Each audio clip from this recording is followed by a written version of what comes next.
According to flat earth fools, sextants only work on a flat plane. Let's talk a bit about navigation and why they are wrong.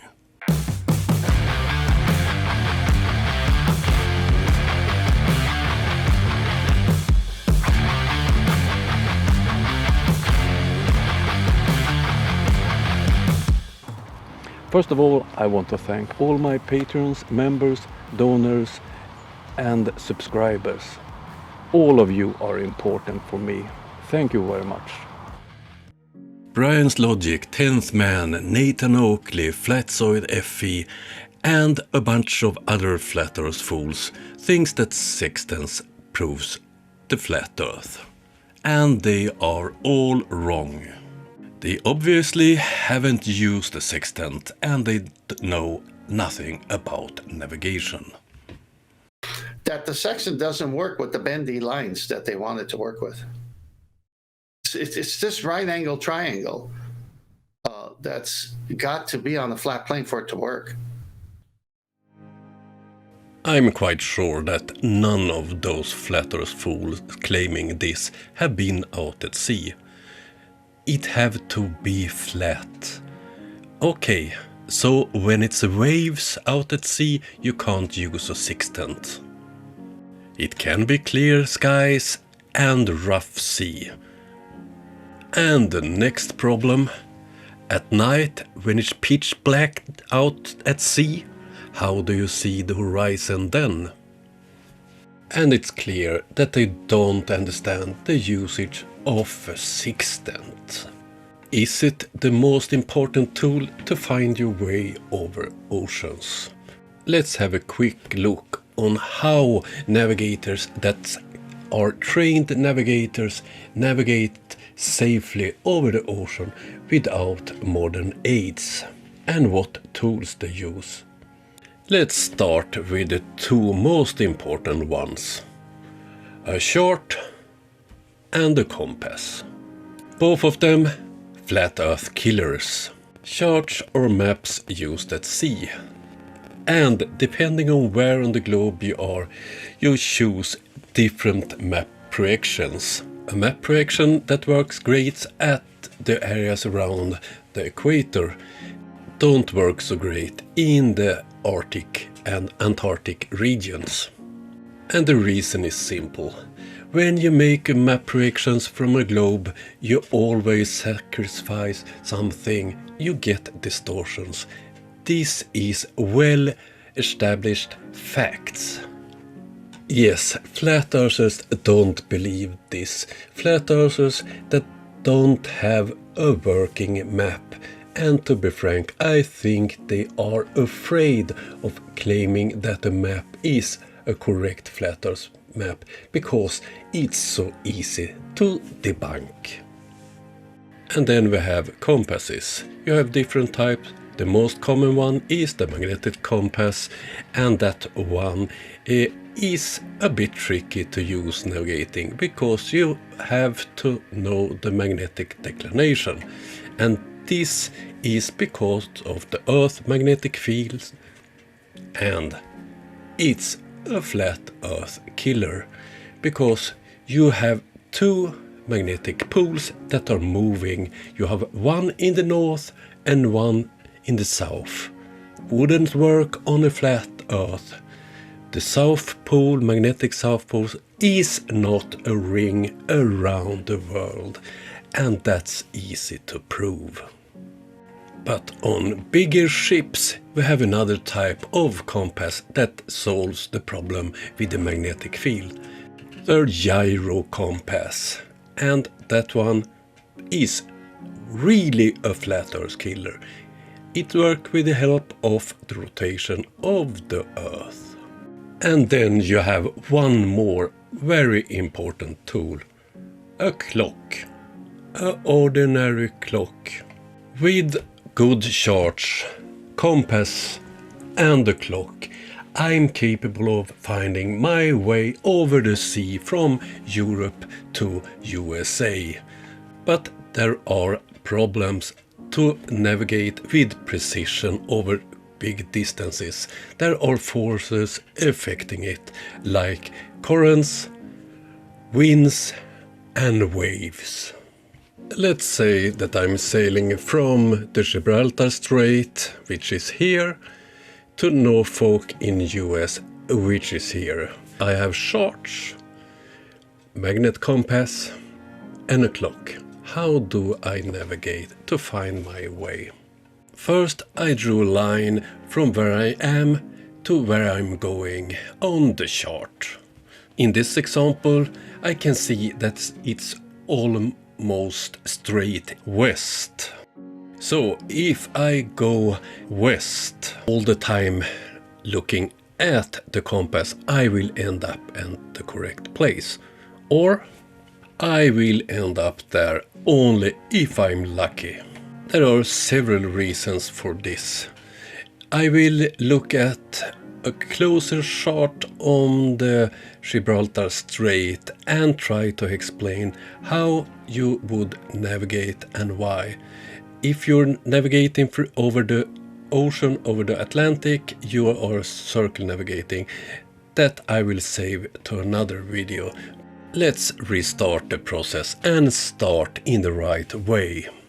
First of all, I have to determine my exact position. How do I do that? I'm close to Tangier, northwest of it. And what can help me find my location? I can find several landmarks like the Gibraltar Cliffs, the town of Tangier, mountains, wind farms, objects that stand out. If it's dark, I can look after lighthouses. It's several lighthouses in the area, and on the chart I can see which ranges they have, how far you can see the light from the lighthouse. So if I can observe several known objects in different directions, I can pinpoint my location. And as everyone with a bit of sense understand, the lighthouses range are based on the Earth's curvature. But flat earthers won't believe that either. Now I can place my location on the chart and start navigating. And I plot my course on the chart straight westward. If I choose to follow 270 degrees, do I get to the right place? I need more information to determine what course I should take. The first one is magnetic declination. If you look at this map, you see I will have to make different corrections during this journey between Gibraltar and the US coast.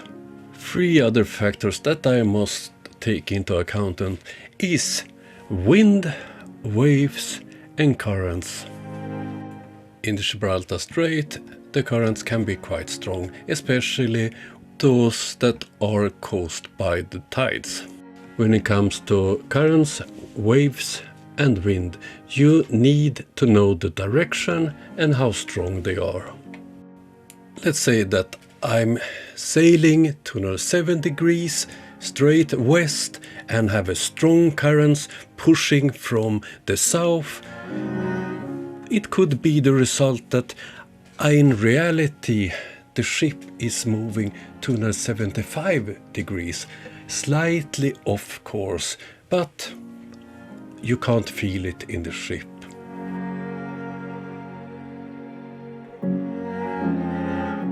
Perhaps you're wondering why the clock is important. Now we will get into that part. When you get further out at sea and can't see landmarks, lighthouses and so on, it's very important that you are calculating your position. This is how you do it. And then you choose an interval between, you make notes. For instance, let's say that we choose to mark our position every 6 hours. It could look like this, the green X marking the position every 6 hours. Note that this is a calculated location, it's not the true location. To get the true location, you need to use other types of measurements, for instance a sextant. But as I mentioned in the beginning of the video, is it cloudy outside? You can't use the sextant. So this type of calculated positions are very important in navigation. Are you close to land? You use lighthouses and landmarks to calculate your correct position. In the confused mind of flat earthers, sextants are the most important tool when navigating, when the most important ones are the compass, the chart and the clock.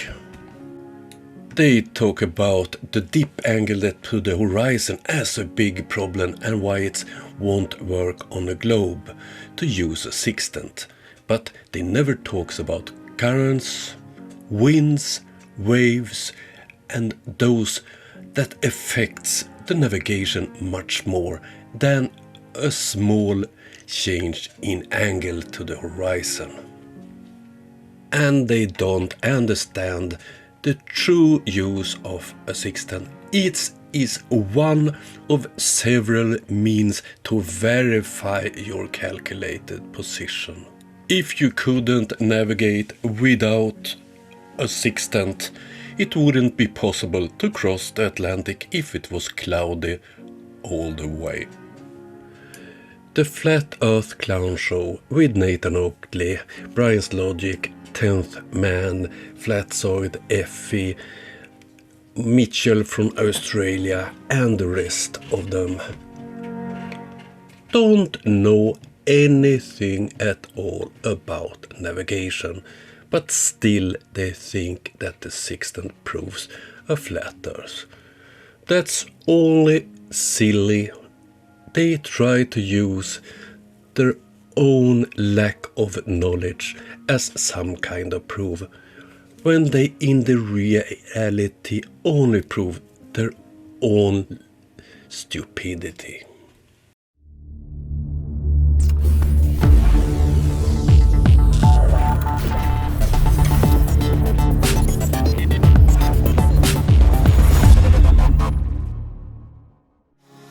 "12 drones and 3 big powerbanks have arrived in Ukraine. You don't have to donate a big amount to help. $1 will help. Together we make it possible to buy more drones. I'm getting close to raise money for one more drone. I think it lacks about $200 and I can order one more drone to send to Ukraine. If you want to help me help Ukraine, use PayPal. Thank you all that helping me helping Ukraine. I will be back tomorrow with a live. I hope you liked this video. See you soon. Bye.